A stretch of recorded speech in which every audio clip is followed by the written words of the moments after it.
حضرت عمر فاروق رضی اللہ عنہ مکہ مکرمہ میں پیدا ہوئے۔ آپ رضی اللہ عنہ کی کنیت ابو حفص تھی۔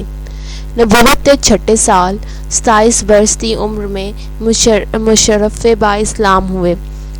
اسلام قبول کرنے سے قبل ہی وہ ایک معزز، پڑھے لکھے، بہادر، دلیر، معاملہ میں فہم ہونے کے ناطے عزت کی نگاہ سے دیکھے جاتے تھے۔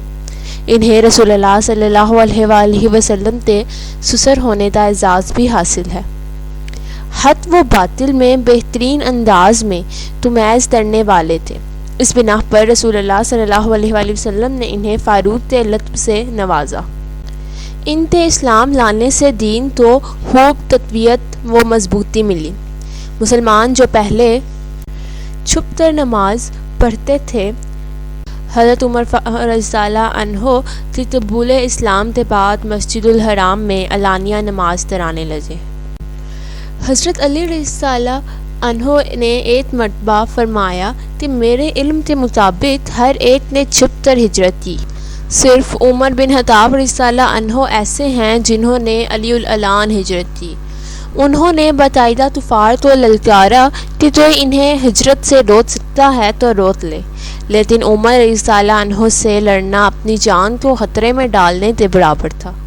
کفار ان سے خوف کھاتے تھے اور انہیں اللہ پاک کا خوف رہتا۔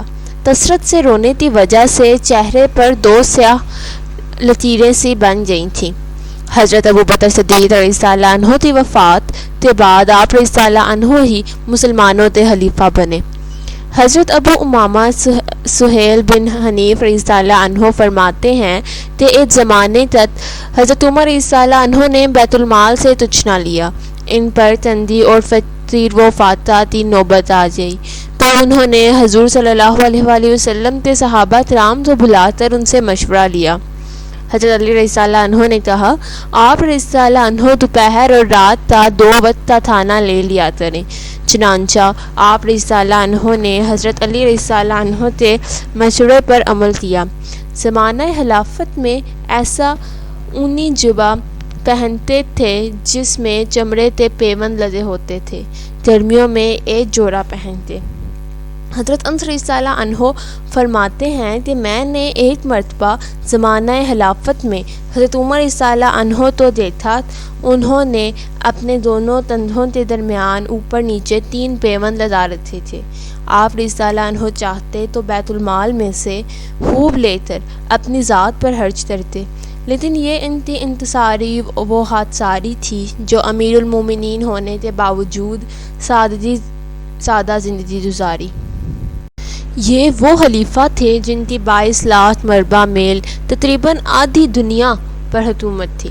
آپ رضی اللہ عنہ کے دور حکومت میں جن ملکوں اور علاقوں کو فتح کرتے ان پر اسلام کا پرچم لہرایا گیا، ان میں عراق، شام، دمشق، حمص، یرموک، بیت المقدس، تساریہ، تطریت، خوزستان، آذربائیجان، طبرستان، آرمینیا، فارس، ترمان، سیستان، متران، خراسان، مصر، اسکندریہ سمیت دیگر علاقے شامل ہیں۔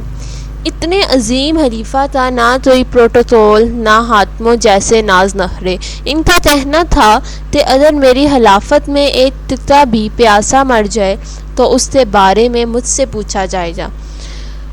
اپنی رعایا کا خیال رکھنے کا اس حد تک اہتمام فرماتے کہ راتوں کو بھیس بدل کر گشت کرتے تاکہ لوگوں کی پریشانیوں کا علم ہو سکے۔ آقا صلی اللہ علیہ وآلہ وسلم نے فرمایا، میرے بعد اگر کوئی نبی ہوتا تو وہ عمر ہوتا۔ ذوالحج کے آخری دنوں میں ایک فارس غلام ابو لولو نے آپ رضی اللہ عنہ پر دوران نماز حملہ کیا۔ چند دن زخمی رہ کر انہوں نے جس ہجری کیلنڈر کا آغاز کیا اس کی 1 تاریخ کو ہی شہید ہو کر حضور صلی اللہ علیہ وآلہ وسلم کی لحد مبارک کے برابر میں دفن ہوئے۔